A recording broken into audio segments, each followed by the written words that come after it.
कान में, वर्धमान महान दिन विचरे हमारे। समय सार परमागम की कर्ता कर्म अधिकार की गाथा नंबर 113, 14 और 15, इन पर कल एक व्याख्यान किया था। इन पर तो व्याख्यान हो चुका है, लेकिन इनमें जो जयसेनाचारी कुछ विशेष बात कहते हैं, विशेष बात तो नहीं है, विशेष तरह से। पेज नंबर 183, सबसे नीचे की 3 पंक्तियां, या अनुशीलन में। यद्यपि आचार्य जयसेन ने भी तात्पर्य वृत्ति में आत्मख्याति का ही अनुसरण किया है, तथापि प्रश्नोत्तर के रूप में कुछ नया प्रमेय भी प्रस्तुत किया है, जो इस प्रकार है। प्रश्न: आप बहुधा ऐसा कहते हैं कि शुद्ध निश्चय नय से जीव क्रोध आदि का अकर्ता है और व्यवहार नय से करता है। अब प्रश्न यह है कि जिस प्रकार व्यवहार नय से जीव द्रव्य कर्मों का करता है, उसी प्रकार व्यवहार नय से भाव कर्मों का भी करता है। तो फिर द्रव्य कर्म और भाव कर्म, इन दोनों में एकत्व प्राप्त होगा, क्योंकि दोनों का ही कर्ता आत्मा व्यवहार नय से ही है। तो कहते दो भेद ही क्यों डाले तुमने द्रव्य कर्म और भाव कर्म के? क्योंकि द्रव्य कर्म का कर्ता भी जीव व्यवहार नय से है और भाव कर्म का कर्ता भी जीव व्यवहार नय से है। जब दोनों में एक नय लागू पड़ता है तो दो कर्म बनाने की जरूरत क्या, अकेला कर्म ही रखो और उसमें द्रव्य कर्म और भाव कर्म दोनों गर्भित मान लो। ये वैसा ही प्रश्न है कि जैसा हम कहते हैं कि परद्रव्य में एकत्व, मत्व, कर्तृत्व, भोक्तृत्व ये व्यवहार नय का विषय है, तो आत्मा पर को जानता भी तो इसी नय से है। तो जिस तरह की ये मिथ्यात्व हम और अपराध हैं, ऐसा ही जानना भी मिथ्यात्व और अपराध होना चाहिए। बिल्कुल इसी प्रकार का तर्क अपने मुमुक्षुओं में उपस्थित किया जाता है। ये तो आपने बहुत गहराई से देखा है कि जब उन कलशों का पाठ करते हैं और गाथाओं का पाठ करते हैं तो कुंद कुंद की भाषा भी बिल्कुल, यदि ऐसा मानोगे तो ऐसा हो जाएगा, ऐसा मानोगे तो ऐसा हो जाएगा, बिल्कुल गद्य जैसी ही सामने आती है। क्या न्याय शास्त्र जितने लिखे गए हैं, खासकर जो उनमें टीकाएँ हैं और विस्तार से जिनमें खंडन मंडन है, वो सब गद्य में लिखे गए हैं।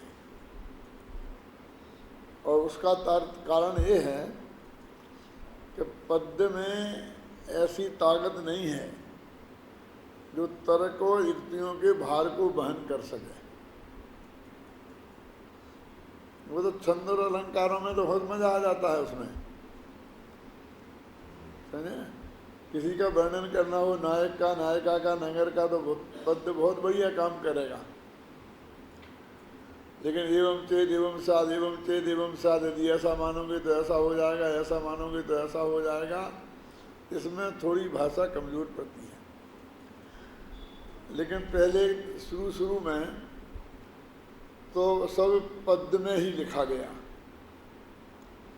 उसका सबसे ज़्यादा मजबूत कारण ये है कि ये पहले शास्त्र लिखे ही नहीं जाते थे। भगवान महावीर से लेकर और भूतबली पुष्पदंत ने जब लिखना शुरू किए, उसके पहले 500-600 वर्ष तक एक लिखा ही नहीं गया, है ना। तो आप मानो दिगंबरों को निर्ग्रंथ कहते हैं, श्वेतांबर अपने को निर्ग्रंथ नहीं कहते हैं। क्या? तो निर्ग्रंथ का मतलब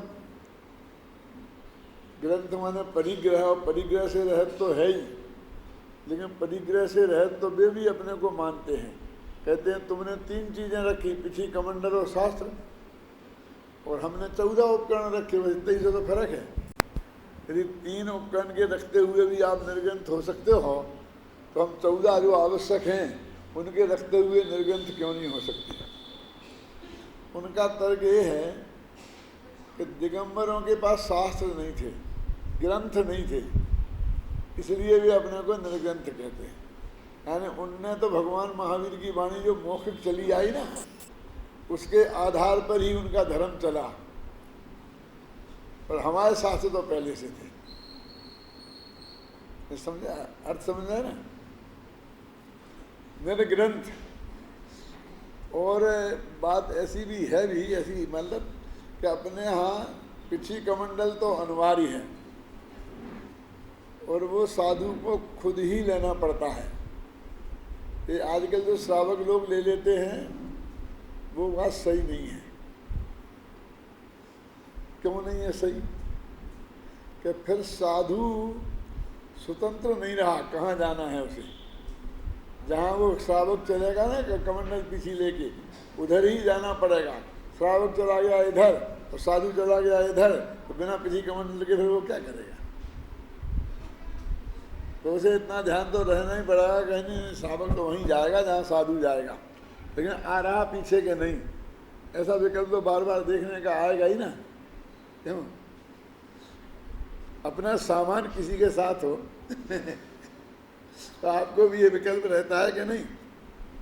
तो जो 24 घंटा अपन को ज़रूरत है, बाथरूम जाना है, कहीं बैठना है, तो पीछे से सफाई करनी है, कोई जीव जंतु ना मर जाए, तो वो चीज़ दूसरे के हाथ में कैसे दी जा सकती है? फिर वहाँ बैठना भी संभव नहीं रहेगा।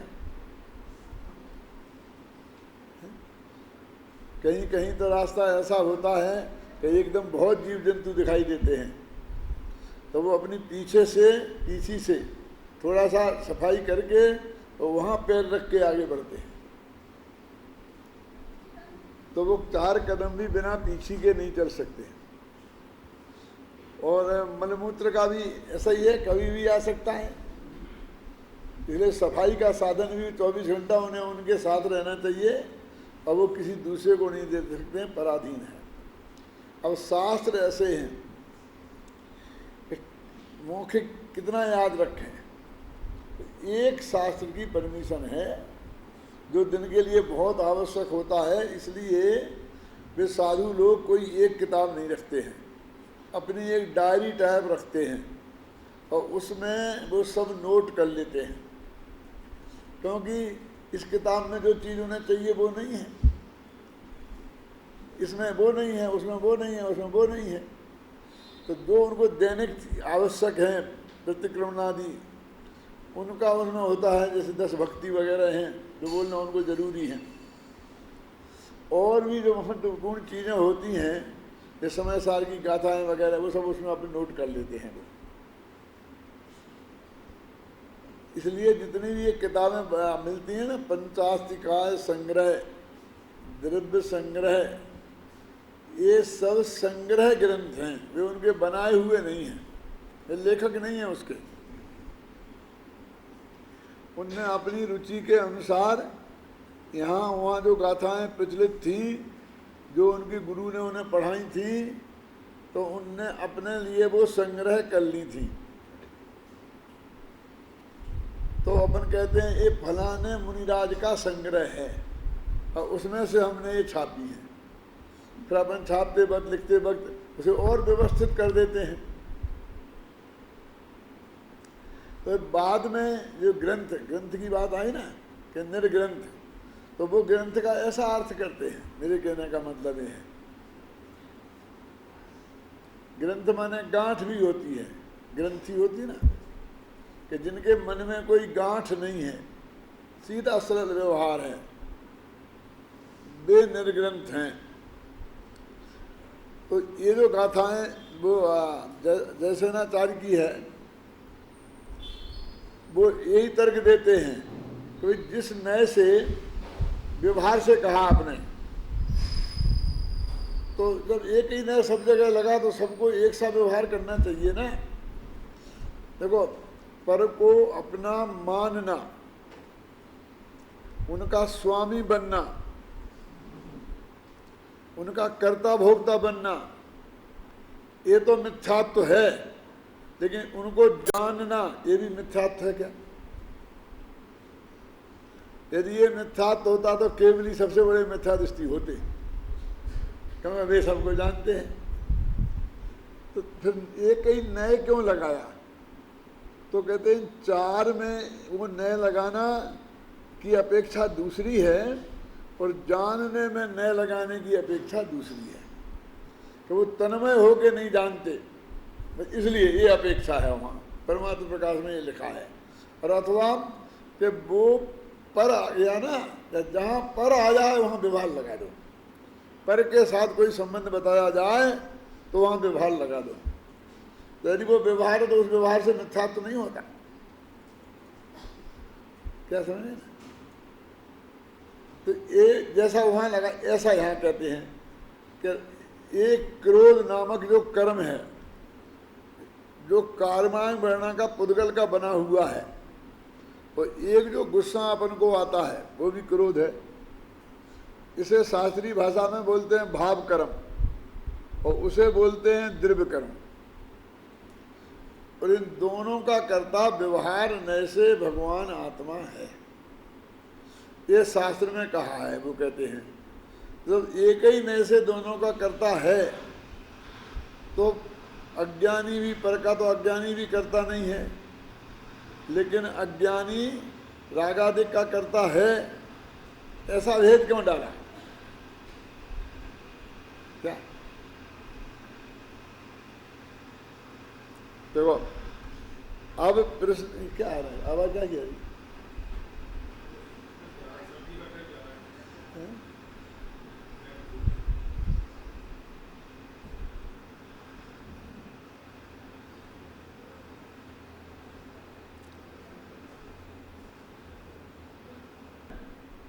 कि जिस प्रकार व्यवहार न से जीव द्रव्य कर्मों का करता है, उसी प्रकार व्यवहार न से भाव कर्मों का भी करता है। तो फिर द्रव्य कर्म और भाव कर्म इन दोनों में एकत्व प्राप्त होगा। भाई इनको एक ही कहो ना, आप उसे भी पुद्गल कहते हो, इसे भी पुद्गल कहते हो, फिर दो भेद करने से क्या फायदा है? क्योंकि दोनों का ही कर्ता आत्मा व्यवहार नय से ही है। प्रश्न समझ में आया ना? अब प्रश्न समझ में नहीं आएगा तो उत्तर कैसे समझ में आएगा? मुझे ऐसा ही है जी कि आप इन्हें भी भाई साहब बोलते हो और इन्हें भी भाई साहब बोलते हो, कि क्या व्यवहार से? क्योंकि ये भी तो व्यवहार नए वाले ही भाई साहब हैं, जो हमारे सगे सगे भाई साहब मान आए हैं, वो भी तो व्यवहार नए से ही अपने भाई साहब हैं ना। और जो बिल्कुल एक मुसलमान है उसको भी हम भाई साहब बोलते हैं, वो भी उसी व्यवहार नए से ही बोलते हैं। तो इन दो में अंतर क्या है? नए तो एक ही लगा। तो प्रश्न समझ में आया? तो मैंने कहा कल बताया था परसों कि इसका तो इतना बड़ा खाता है असदूत व्यवहार नए का, कि ये अमेरिका भी अपना है, सारी दुनिया अपनी है, वहाँ से लेकर, और गुण भेद भी अपना है, अपने में गुण भेद है। यहाँ तक इतना बड़ा खाता व्यवहार के खाते में चलता है, तो सभी को एक कह दें। लेकिन शिष्य के दिमाग में प्रश्न हुआ तो हुआ है? क्यों?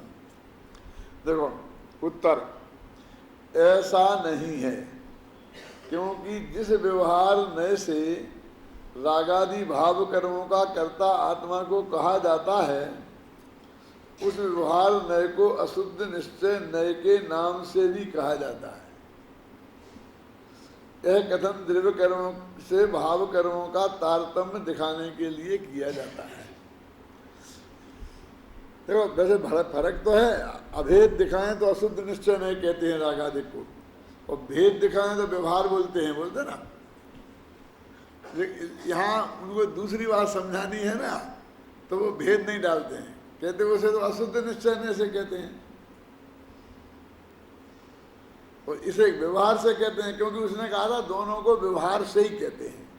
उसकी बात को वहाँ से हटाने के लिए कि नहीं ये तो अशुद्ध निश्चय नय से है, रागादिक का कर्ता अज्ञानी अशुद्ध निश्चय नय से है, और पर का कर्ता व्यवहार नय से है। तो भेद खड़ा कर दिया ना। तो शिष्य छोड़ने वाला थोड़ी है।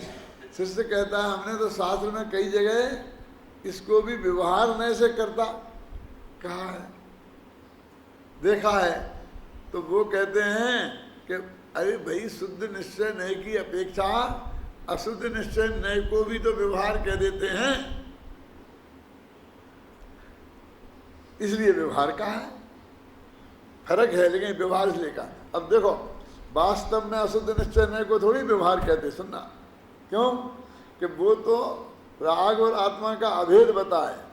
रागी आत्मा तो अशुद्ध निश्चय नहीं होता है, और आत्मा राग का कर्ता तो व्यवहार नहीं होता है। भेद रूप हो तो व्यवहार होता है, और अभेद रूप हो तो निश्चय होता है। लेकिन इसको यहाँ गौण किया। तो भैया देखो, जैसे वो कहता इसमें अशुद्ध निश्चय नहीं लगाया राग के कर्ता में, तो क्यों लगाया? क्योंकि आत्मा राग रूप परिणमित हुआ, अभेद है। तो वो कहता पुद्गल कर्म में भी लगा दो निश्चय ने, अशुद्ध निश्चय ने, कि नहीं ऐसा उसमें नहीं लग सकता, परद्रव्य में नहीं लग सकता है? ये जो अपना सगा भाई है ना, इसको तो हम आधा हिस्सा देंगे संपत्ति का, लेकिन मुसलमान को भाई कह रहे उसको थोड़ी दे देंगे।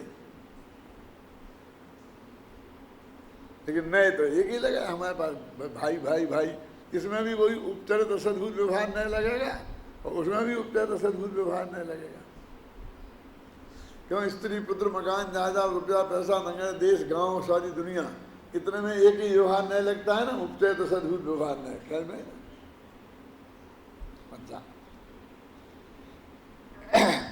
कि तारतम्य दिखाने के लिए हमने कह दिया कि तारतम्य क्या है तुम्हारा, वो बताओ हमारे लिए।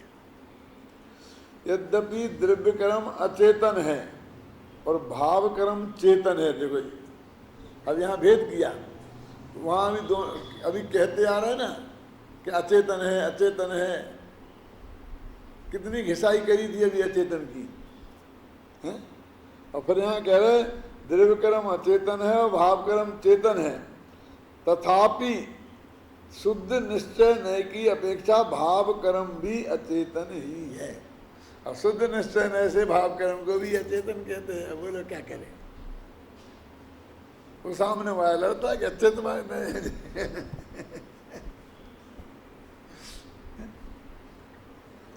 इस कारण अशुद्ध निश्चय नय भी शुद्ध निश्चय नय की अपेक्षा व्यवहार नय ही है। ये जयसेनाचार्य ने यहाँ लिखा, जो जयचंद जी छाबड़ा ने भावार्थ में अपने लिख दिया एक जगह, जो अपन जयचंद जी के नाम से चलाते हैं ना, जयचंद जी ने लिखा कि शुद्ध निश्चय नहीं भी तो व्यवहार ही है, क्या कहा ना, वो वास्तव में ये जयसेन का कथन है। जब वे उसकी टीका लिख रहे थे तो जयचंद जी छाबड़ा, तो उन्होंने अकेली आत्मख्याति को ही पढ़ा होगा ऐसा थोड़ी है। टीका भले ही अकेली आत्मख्याति की लिखी, लेकिन जयसेनाचार्य की तात्पर्य वृत्ति को भी उनने पढ़ा है ना, तो इसमें जो एक नई बात थी वो उनने उसमें डाल दी। अब चूंकि हमने जयसेनाचार्य को नहीं पढ़ा, इसलिए हमारे लिए वो जयचंद जी की हो गई। क्यों?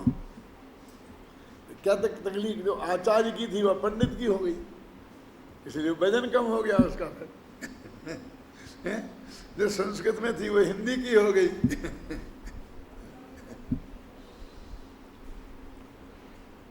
इसका भावार्थ यह है कि जीव द्रव्य कर्मों का कर्ता भोक्ता अनुपचरित असद्भुत व्यवहार नय से है, और रागादि भाव कर्मों का कर्ता भोक्ता अशुद्ध निश्चय नय से है, और अशुद्ध निश्चय नय की अपेक्षा अशुद्ध नय भी व्यवहार ही है, ऐसा उन्होंने लिखा। देखो मैं अभी थोड़ा आपको एक और इसमें से नई बात बताता हूँ कि भैया वो व्यवहार है, लेकिन व्यवहार में भी फर्क है ना। एक सद्भुत व्यवहार नय से है और एक असद्भुत व्यवहार नय से है। एक अनुपचरित असद्भुत व्यवहार नय से है और एक उपचरित सद्भुत व्यवहार नय से है।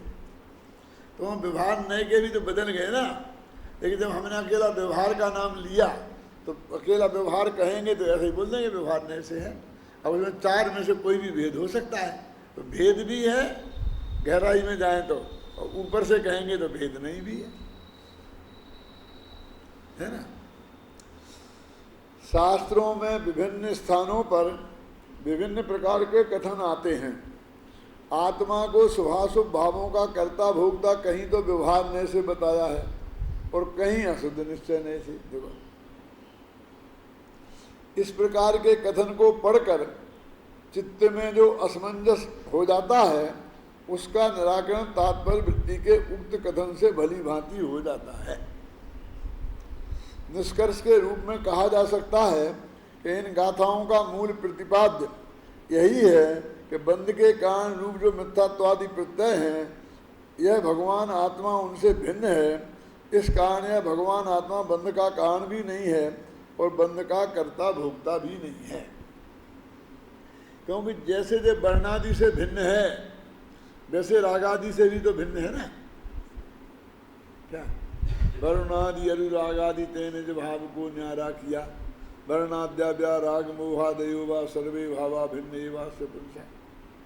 तो इस तरह जो 3 गाथाएं थीं, उन गाथाओं में जैसेनाचार्य ने क्या अर्थ किया विशेष, ये स्पष्टीकरण उसमें था जो आत्मख्याति में नहीं था, इसलिए अपन ने ये वहाँ से ले लिया। तो इस तरह से आपका जयसेनाचार्य की टीका का भी स्वाध्याय होता जा रहा है, ख्याल में है ना। अब आगे की गाथाएं पढ़ते हैं। अब आगामी 10 गाथाओं में, ये 10 गाथाओं का ग्रुप आएगा, 5-5 के ग्रुप में 2 तरह से। इन 10 गाथाओं को 2 कलशों में बांधा है। ये परिणमन की शक्ति जब है ना, उसमें विघ्न तब क्यों न हो, स्वयं करता स्वयं के परिणमन का जो वो कलश है ना, पुद्गलों में है स्वाभाविक परिणमन की शक्ति जब, और उनमें है न कोई विघ्न तब।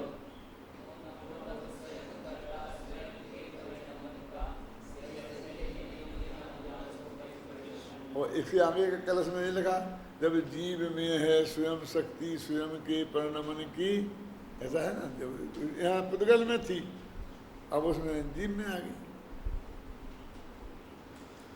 हाँ,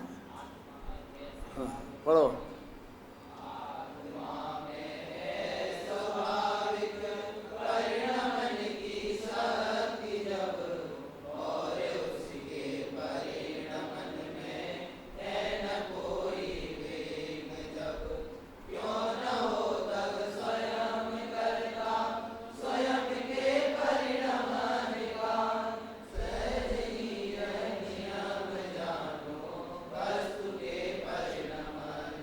इतनी सी बात इन 10 गाथाओं में कही है, और 2 कलश और 10 गाथाएं। लेकिन बहुत महत्वपूर्ण है ना, कि जितने काल तक आपका उपयोग इस पर रहे उतना ही अच्छा है।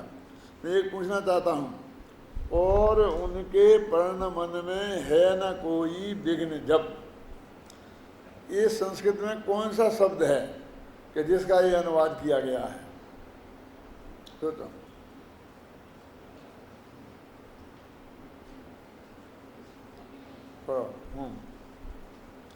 पढ़ो पढ़ो, छंद पढ़ो।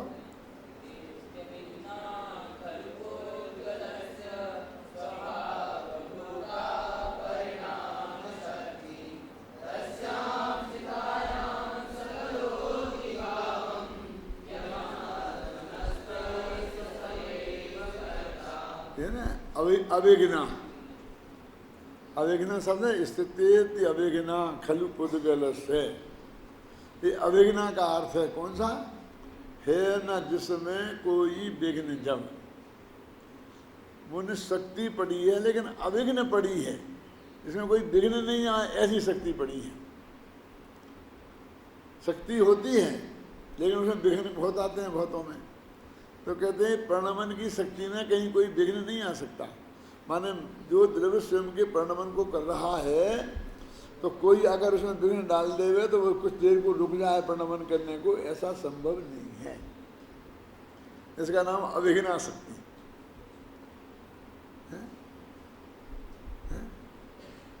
देखो ये गाथाएं पढ़ते हैं अपन। देखो जब आगामी गाथाओं में सुयुक्त यह समझाते हैं कि जीव और पुद्गल दोनों ही पदार्थों में परिणाम शक्ति होने से, वो 47 शक्तियां हैं, उनमें एक परिणाम शक्ति है। वे स्वयं ही परिणमनशील हैं, उन्हें स्वयं के परिणमन में पर की अपेक्षा रंच मात्र भी नहीं है।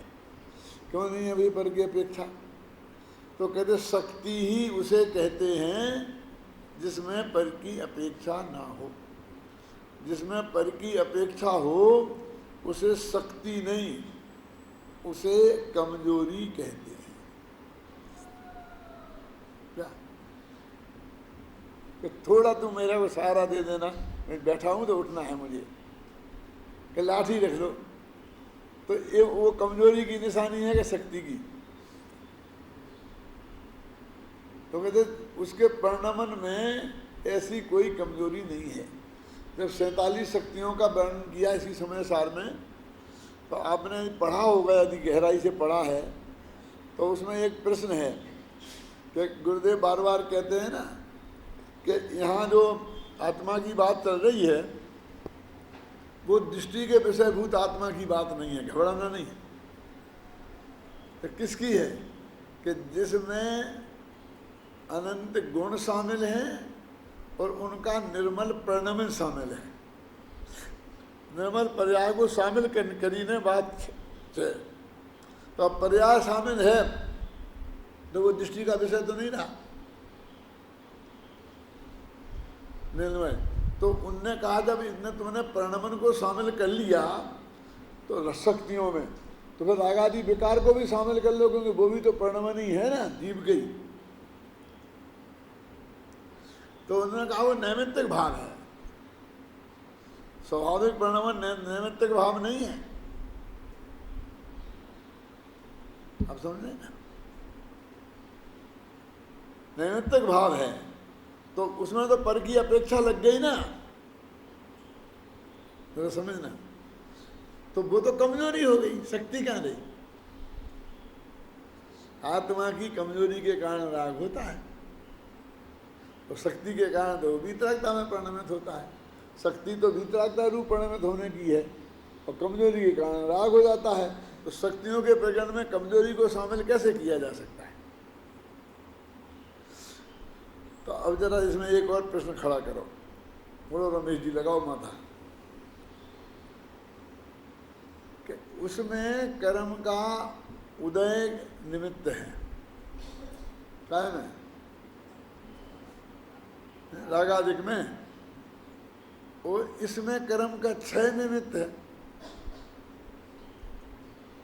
केवल ज्ञान हुआ ना, केवल ज्ञान पूर्ण पर्याय, तो कर्म का निमित्त तो रह गया, हो गया ना। तो ये भी कहाँ रहा? ये शक्ति कहाँ रहा? इसे भी कमजोरी मानो। प्रश्न समझ में आया क्या नहीं आया? तो उनने कहा कर्म का क्षय निमित्त है। इसका वास्तविक अर्थ क्या है? क्षय माने क्या होता है? अभाव। तो अभाव निमित्त है ना, अभाव निमित्त है माने निमित्त का अभाव है। समझ? थोड़ा उपयोग सूक्ष्म करो, क्या कह रहा हूं मैं? कर्म का क्षय निमित्त है तो तुम पॉजिटिव बोल रहे हो, वास्तव में तो कर्म का क्षय माने अभाव। तो अभाव निमित्त है ना, तो इसका मतलब निमित्त का अभाव हो गया। इसलिए केवल ज्ञान को नैमित्तिक भाव नहीं कहते, समझ गया? रागादिक को नैमित्तिक भाव कहते हैं, केवल ज्ञान को नहीं कहते हैं। समझ नहीं ना? अच्छा, तो क्यों नहीं साहब? कहना तो ये बिना क्षय के तो होता नहीं है। तो जो पहले समय का केवल ज्ञान हुआ, तो पहले समय में केवल ज्ञान नहीं था और ज्ञानावनी कर्म का उदय था, तो उसका क्षय हो गया दूसरे समय में, तो केवल ज्ञान हो गया। अब तीसरे चौथे समय में अब तो क्षय नहीं हुआ, क्योंकि जो काम पहले समय में ही हो गया द्वितीयाधिक समय में तो नहीं हुआ। क्यों? तो कैसे घटित करोगे? तो वो कहेगा कि नहीं क्षय है ना, कायम है ना वो क्षय जो हुआ था। तो फिर अनंत काल तक निमित्त लगाओ उसको।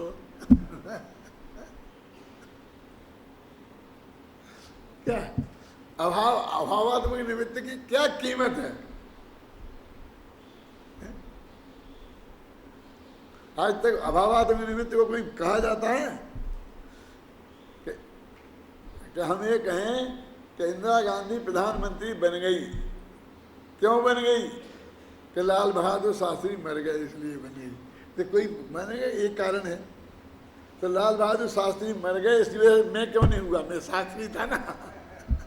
इंदिरा गांधी क्यों हुई? क्या मतलब उसका?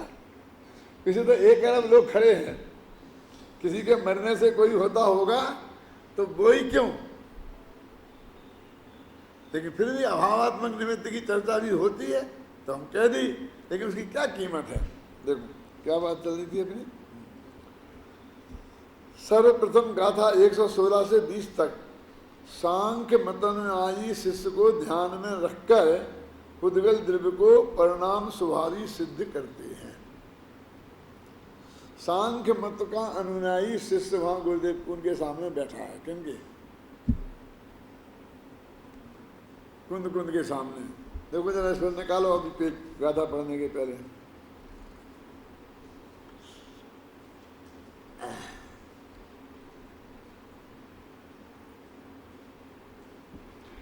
ये है ना, यदि 4 पैरा छोड़ दो, 5वां पैरा पढ़ो। उक्त गाथाओं की उत्थानिका में, उत्थानिका की चर्चा है ना वहाँ, इसलिए उसकी बात करें। आचार्य अमृतचंद लिखते हैं कि अब सांख्य मतानुयायी शिष्य के प्रति उद्गल द्रव्य का परिणाम स्वभावत्व सिद्ध करते हैं। अब ये सांख्य मत में क्या है ऐसा? क्या कि पुद्गल को परिणाम, सांख्य मत क्या मानता है कि उनके यहाँ भी एक जो जैसे अपना पुद्गल और जीव है ना, ऐसे उनके यहाँ एक पुरुष और प्रकृति 2 हैं पदार्थ मूल में। वैसे तो 25 हैं, प्रकृति से 24 और हो जाते हैं। प्रकृति तो महान, महान से तन मात्रा पे इंद्रियाँ हैं, वो जाने दो, चक्कर में मत पड़ो अपन। तो 2 हैं मुख्य पदार्थ, जैसे अपने जीव और पुद्गल है ना, ऐसे उनका पुरुष और प्रकृति। अब उनके यहाँ पुरुष बिल्कुल अकर्ता है, सर्वथा, और जो कुछ करती है वो सब प्रकृति ही करती है। क्या? जो भी परिवर्तन दिखता है ना, उसकी कर्ता वो प्रकृति है। प्रकृति है मूल में एक है, फिर उसमें से 5 तन मात्राएं पैदा हो जाती हैं, फिर इंद्रियां पैदा हो जाती हैं, फिर ये पैदा हो जाती हैं, और 24 बन जाते हैं। ऐसे 25 तत्व होते हैं सांख्य में। अब जो पुरुष को जो अकर्ता मानते हैं ना, कि जो भी आत्मा माने, पुरुष माने आत्मा, अपने आप ही पुरुष माने आत्मा है। पुरुषश्चिदात्मा अस्ति पुरुषः चिदात्मा लिखा क्या नहीं लिखा पुरुषादिपाय में? तो उनके यहाँ सर्वथा अकर्ता मानते हैं। अपन ने तो कथनचित माना है, रागादिक का अकर्ता, पर का अकर्ता, और उनके यहाँ सर्वथा मानते हैं। तो कर्म ही सुलावे, कर्म ही जगावे, माने सब प्रकृति करती है, पुरुष कुछ भी नहीं करता। तो जो ऐसी दृष्टि वाले शिष्य हैं कि मैं तो सर्वथा अकर्ता हूं, तो नींद आ गई तुम्हें भैया कि मैं क्या करूं? निद्रा दर्शनावरणी कर्म का उदय था, वो निद्रा दर्शनावरणी कर्म को बोलो। मैं तो कुछ कर नहीं सकता, निद्रा दर्शनावरणी कर्म का उदय आएगा। कि तुमने खाना क्यों खाया? कि क्या करूं, क्षुधा वेदनी कर्म का उदय था इसलिए खाया। तो अपने यहाँ भी कर्म को प्रकृति बोलते हैं। भाग्य की बात ऐसी है, पुरुष को आत्मा बोलते हैं और कर्म को प्रकृति बोलते हैं। प्रकृति होते हैं ना, कर्म की प्रकृतियाँ हैं। तो जो ऐसा जैनी है जो सारी गलतियों को अपने माथे पे बिल्कुल नहीं लेकर कर्म के माथे पे मरना चाहता है, उसको कहते हैं सांख्य मतानुयायी शिष्य। है तो अपना शिष्य, लेकिन उसके अंदर उस बात का हट है कि जो निश्चय ऐसे अकर्ता कहा है ना, मेरी कोई जिम्मेवारी नहीं है। क्या कहूँ, पुराने कर्म का उदय ऐसा ही आ गया कि देखो तुमको गुस्सा नहीं करना चाहिए था, तो वो क्या कहेगा कि तो तुम गाली नहीं देते तो मैं गुस्सा नहीं करता, फिर गुस्सा करता तो तुम कहते। तो ये तो बहिरंग निमित्त की बात हुई। अच्छा हम कल से गाली नहीं देंगे, फिर तुम्हें गुस्सा नहीं आना चाहिए, फिर तो नहीं आएगा ना। और फिर आ गया तो बबलू क्या करेंगे कि वो क्रोध नामक कर्म का उदय होगा ना, अंतरंग निमित्त तो वो है ना। अब वो क्रोध कर्म का उदय होगा तो गुस्सा तो करना ही पड़ेगा ना फिर। तो या तो तुम्हारी गलती है मुझे गुस्सा आने में, और या कर्म की गलती है, मुझे क्यों दोष देते हो। तो सारे पाप भाव करेगा, समझना, और अपनी जिम्मेवारी स्वीकार नहीं करेगा, ऐसे शिष्य को वो कहते हैं सांख्य मतानुयायी शिष्य है। शिष्य तो है कुंद कुंदाचारी का, और सांख्य मत को मानता है। ऐसा कैसे हो सकता है? सुनो, यहाँ प्रश्न हो सकता है ना, कि आचार्य कुंद कुंद का शिष्य होकर कोई व्यक्ति सांख्य मतानुयायी कैसे हो सकता है? क्योंकि जो सांख्य मत को मानने वाला होगा वह जैनाचार्य का शिष्यत्व कैसे स्वीकार करेगा?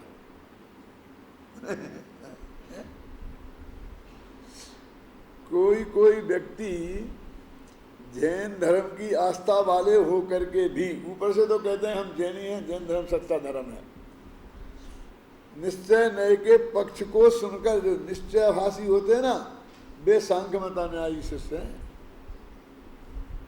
जो व्यवहाराभाषी हैं वे बौद्ध मतानुयायी शिष्य हैं। कौन से? जिनको अनित्यता का पक्ष है, ये नित्यता के पक्ष वाले हैं। लेकिन सरकम क्षणकम सब खत्म हो जाएगा, सब खत्म हो जाएगा, कुछ नहीं बचेगा, ये सब चले जाएंगे, हम चले जाएंगे, तुम चले जाएंगे। और वैराग्य के पक्ष में ये बात कहते हैं, वे काहे को लड़ते हो, कोई रहने वाला नहीं है, सब जाने वाले हैं, 2 दिन 4 दिन की चांदनी है। तो उनको बोलते हैं बौद्ध मतानुयायी शिष्य। क्यों? सब कहाँ चला जाएगा? ये जो संयोग हैं, ये पर्याय हैं, ये जाएगा। भगवान त्रिकाली ध्रुव तो तुम मौजूद ही है ना, जाएगा वो तो बहुत अल्प है, और जो रहा वो तो बहुत है।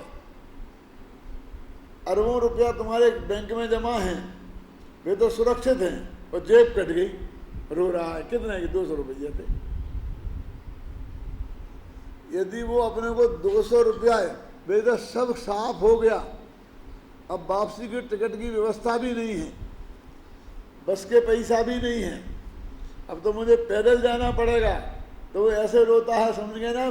तो उसको समझाते हैं, मूर्ख चंद, तू अरबोपति है, इस क्षण 200 रुपये के लिए क्या रोता है? उधर तो देखता नहीं है। तो जिसकी द्रव्य पर दृष्टि नहीं है, अकेली पर्याय दृष्टि है, उसने बहुत मतानुयायी नहीं हो। और जो सांख्य मध्य जो अकर्तावादी हैं, माने आत्मा कर्ता नहीं है, इसका सर्वथा एकांत मानते हैं। और जैनी कथनचित करता है और कथनचित करता नहीं है, निश्चय नय से करता नहीं है, व्यवहार नय से करता है। कहेगा सबका, पर का भी, राग का भी, अपने वर्ण मन का भी। और निश्चय नय लगाते जाएंगे तो सबकी भी धीरे धीरे छुट्टी कर देंगे।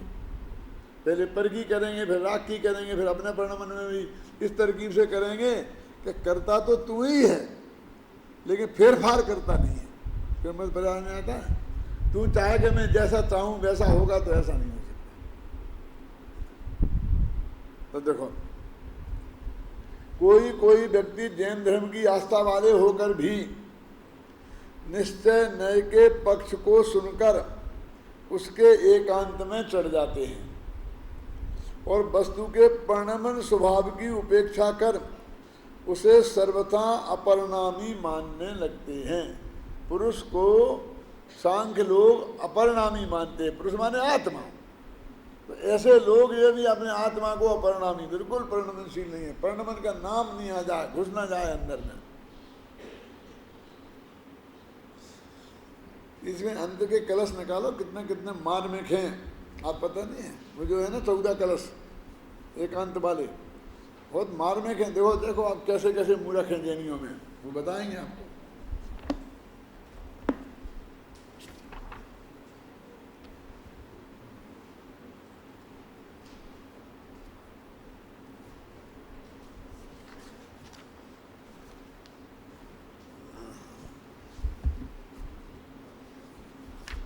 8 कलश है ना, नमूने के रूप में एक बताऊंगा, बस घबराना नहीं। तो 8 कलश है ना, 8 एकांतियों के, परिशिष्ट में होंगे, परिशिष्ट में।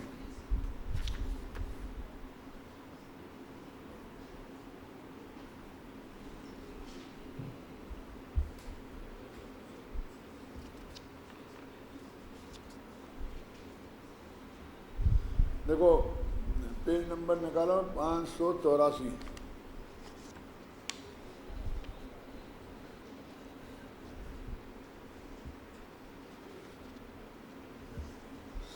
जो 552 से शुरू होते हैं ये छंद शायद नहीं, 552 से नहीं और पहले से भी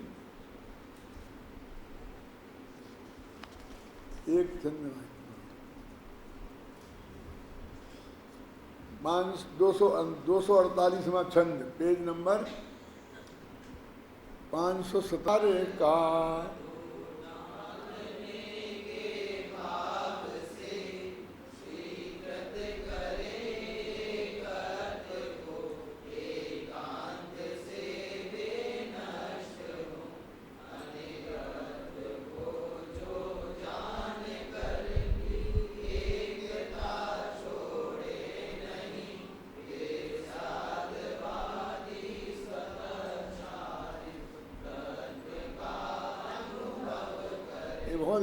गेयाकार चलता है ना शांति जी।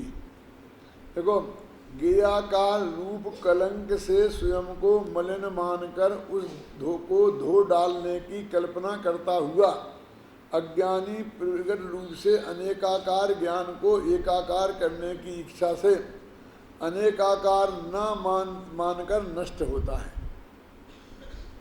अब जो आप लोगों को मजा नहीं आ रहा होगा क्योंकि कुछ समझ में नहीं आ रहा क्या करें।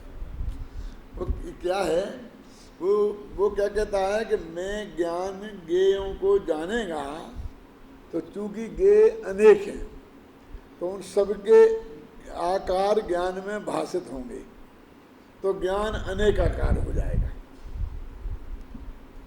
है ना। तो ज्ञान अनेकाकार हो गया तो जो ज्ञान एक आकार रहा उसको बोलते हैं ज्ञानाकार, और वो अनेकाकार हो गया उसको बोलते हैं गेयाकार। तो कहते गेयाकार के कलंक को धोड़े, वो गेयाकार से कलंक लगता है। गेयाकार जो मैल गेयाकार का दो डालने के भाव से, क्या कि ये गे हमारे ज्ञान में झलक गए तो कलंक हो गया, बस खत्म, पर को जानने में आ गया ना, वही मुद्दा है। आता है आप लोगों की समझ में। वो कहते हैं हमारे ऊपर पदार्थ हमने जाना तो लेटरिन जानी, तो लेटरिन से हमारा ज्ञान गंदा हो गया। क्यों? गंदी है ना लेटरिन, गंदा क्यों नहीं होगा। जो मैल गेया कार्य को धो डालने के भाव से इसे जाना ही नहीं, और उसको बोलते हैं, ये भाव वाला बोल है कि एकाकार माने भाव का एक पक्ष और अनेक आकार में दूसरा पक्ष। एक बोलते हैं ना, एक है अनेक है, एक अनेक वाला बोल है। तो कहते गेयों को जानने से ज्ञान में जो आकार बनते हैं वो अलग अलग होंगे। हमने तुम्हें जाना तो तुम्हारा आकार हमारे ज्ञान में बना, इन्हें जाना तो इनका आकार बना, खंबे को जाना तो खंबे का आकार बना, तो ज्ञान अनेक आकार रूप से परिणत हो गया। अब बात तो एक ही है, लेकिन ये जिसको जाना उसके नाम से उसका नाम पढ़ा गेयाकार, लेकिन वो जो आकार बना उसमें कच्चा मटेरियल किसका लगा? आत्मा का। तो वो ही आकार जिसमें तुम जानने में आए ज्ञानाकार भी है और गेयाकार भी है। ये तो है अनेकांत। वो एक ये मानता है एकांत से ये गेयाकार ही है, इसलिए हमको गेयाकार बनना ही नहीं है। क्यों? इसलिए हमको गेय को जानना ही नहीं है। गेयाकार के मेल को धो डालने के भाव से कुछ गेयों को जानने का निषेध करता है। वो कहते गेयाकार वो उस वक्त हुआ ही नहीं, तेरा ज्ञान तो ज्ञान ही रूप रहा ना, ज्ञान ने अपने स्वभाव को थोड़ी छोड़ दिया।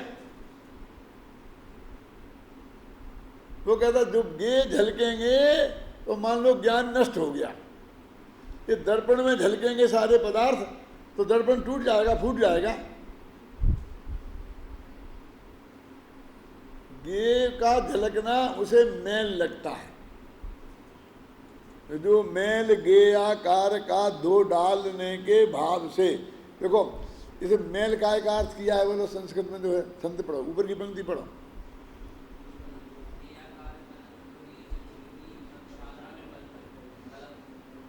कलन का अर्थ मैल किया है। मेचक जो अनेकाकार, अनेकाकार को वो मैल मानता है। मेचका मेचकत्व आता है ना, मेचक माने अनेकाकार और अमेचक माने एकाकार। तो गेयों को जाना तो गेय के आकार हुआ, तो गेय चूंकि अनंत हैं तो वो अनंत आकार हो गए, इसलिए उसे बोलते हैं अनेकाकार। गेयाकार माने अनेकाकार और एकाकार माने ज्ञान तो ज्ञान के ही आकार में रहा, ज्ञान ने ज्ञानत्व बने को नहीं छोड़ा। तो उसे ये डर लगता है कि गेय जानने में आएंगे तो मेरा ज्ञान गेयाकार परिणमित हो जाएगा। तो आता ना ज्ञायक गेयाकार ममत्व निवार के, तो वो कहते हैं कि छोड़ना क्या है, ध्यान से सुनना, थोड़ी बारीक बात है बनने में, कि वो जो गे तुम्हारे जानने में आया है उसमें तुम अपनापन स्थापित करो, मेल तो ये है। उसे तुम कर्ता भोक्ता बनो, मेल तो ये है। उसके तुम स्वामी बनो, मेल तो ये है। उसको जानना ये मेल नहीं है। उसने वो जानने को भी मेल मान लिया, जबकि वो तो उसका स्वभाव था। जो मेल गेयाकार का दो डालने के भाव से स्वीकृत करें एकत्व को, एकत्व माने एकाकार को, और एकांत से वे नष्ट हों। अनेकत्व को जो जान कर भी एकता छोड़े नहीं। देखो अनेक गेयों को जान करके भी एकत्व को जिस आत्मा ने नहीं छोड़ा, वे स्यादवादी स्वतः छालित तत्व का अनुभव करें। वो जो तत्व मेला कैसे हो जाएगा, वो तो स्वभाव से ही धुला हुआ है, उसे धोने की जरूरत नहीं, स्वतः छालित, वो मेला होता ही नहीं। अनंत गेयों के जानने पर भी ज्ञान में मेल आता ही नहीं है? फिर इसके विरुद्ध दूसरा कलश आएगा।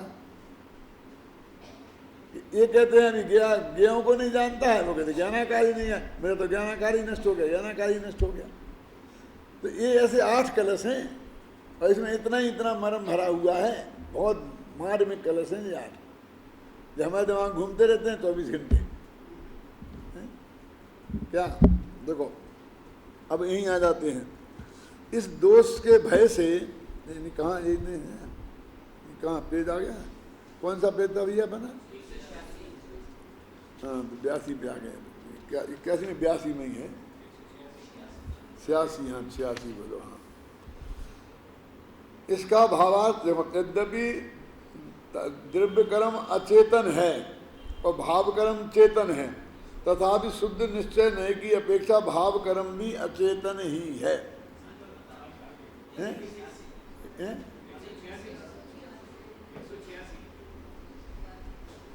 अच्छा अच्छा अच्छा 86, हाँ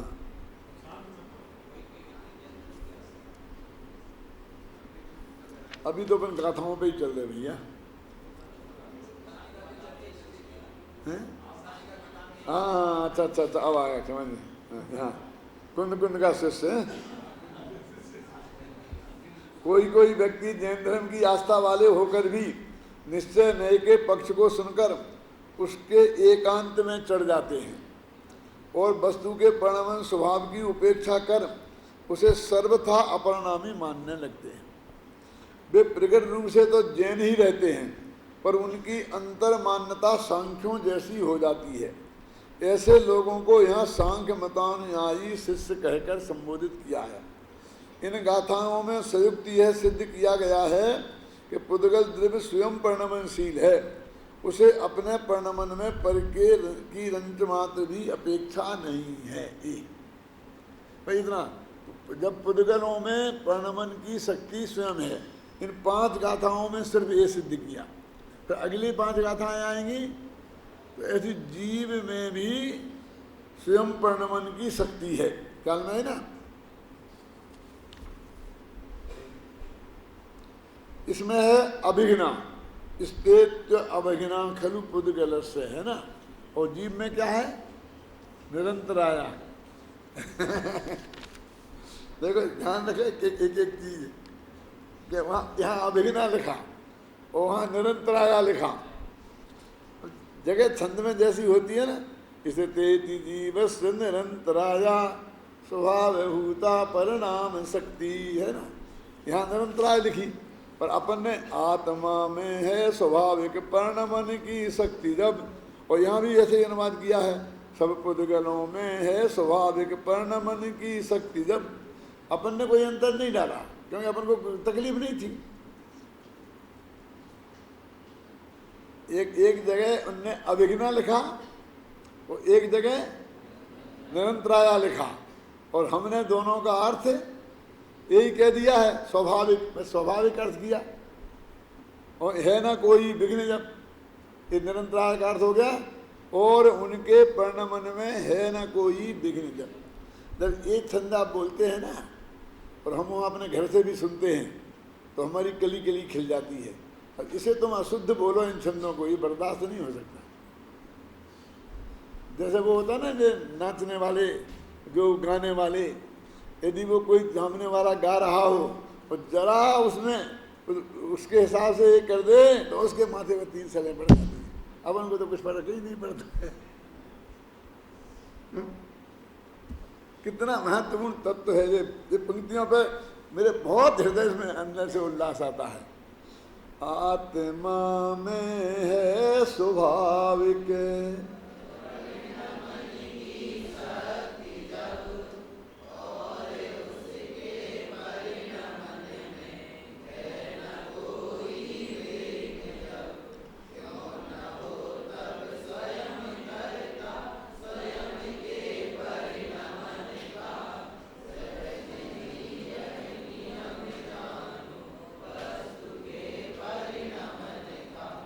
दो छंद भी पढ़ते रहो तो जैन धर्म का मर्म तुम्हारे ख्याल में आएगा।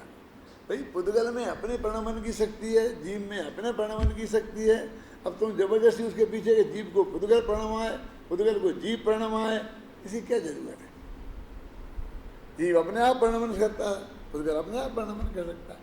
हमको तो ये लगता नहीं, दूसरे का सहयोग चाहिए। यदि सहयोग चाहिए तो उसकी परिणाम शक्ति क्या करेगी? पुद्गल में भी परिणाम शक्ति है और जीव में भी परिणाम शक्ति है, तो दोनों परिणाम शक्ति खाली बैठी रहेंगी। यानी थोड़ा सा हम सहयोग कर दें कि नहीं तुम्हारे सहयोग की जरूरत नहीं है। देखो मैं बोलता हूँ, अभी मैं प्रश्न कर रहा हूँ, अब इसमें एक लड़का कोई भी आदमी मेरे से एक प्रश्न करे और मैं उसका जवाब दूँ, इतने बीच में आप समझाएं ना, नहीं ऐसा है ऐसा है, तो ये आप क्या समझते हो कि आपने मेरा सहयोग किया? सहयोग किया कि अपमान किया? किसान ने तो सहयोग किया था। अरे सहयोग नहीं है, अपमान है। तुमने ये समझा कि हम इसका उत्तर नहीं दे सकते, हमारा उत्तर ठीक नहीं है, सही नहीं है, इसलिए आप बीच में कूद के आए। हमें आपके सहयोग की जरूरत नहीं है। तो जब पुद्गल में अपने परिणमन की शक्ति है और तुम जबरदस्ती हाथ लगाओ उसमें, क्यों बीच में लगाते हो? तुम्हारे सहयोग की जरूरत नहीं है उसे। क्यों? कि वो उसको ये मानते हो आप कि उसमें इस काम को करने की शक्ति नहीं है। आप ऐसा करो कि बुढ़े आदमी को ऐसा हाथ का सहारा देकर चलाओ, उठाओ, फिर पकड़ के ले जाओ, तो वो बहुत खुश होगा, आपको बहुत आशीर्वाद देगा। लेकिन अच्छे 25-30 आदमी के हट्टे कट्टे जवान को उसको क्या भिजे देना, तो फिर क्या करता है? उसको गुस्सा आएगा कि नहीं आएगा? कि मैं चल नहीं सकता, मैं उठ नहीं सकता, आप मेरे को उठने में सहायता कर रहे हो, क्यों? एक बच्चे को खिलाओ तो वो खुश होगा, एक बुढ़े को खिलाओ हाथ से उठा के तो भी खुश होगा, एक हट्टे कट्टे जवान आदमी को भैया क्या करते हो तुम? मैं आप हाथ से उठा के खा नहीं सकता, तुमने मुझे क्या समझाया? तो जब प्रत्येक द्रव्य में अपने परिणमन की शक्ति है तो ये दूसरे द्रव्य का बीच में हस्तक्षेप क्यों हो? एक द्रव्य दूसरे द्रव्य का कर्ता नहीं है, उसके लिए ये दो हैं, ये गाथाएं 10 और ये कलश 2 अत्यंत महत्वपूर्ण हैं हमारे लिए। ये 24 घंटे पाठ करने जैसे हैं।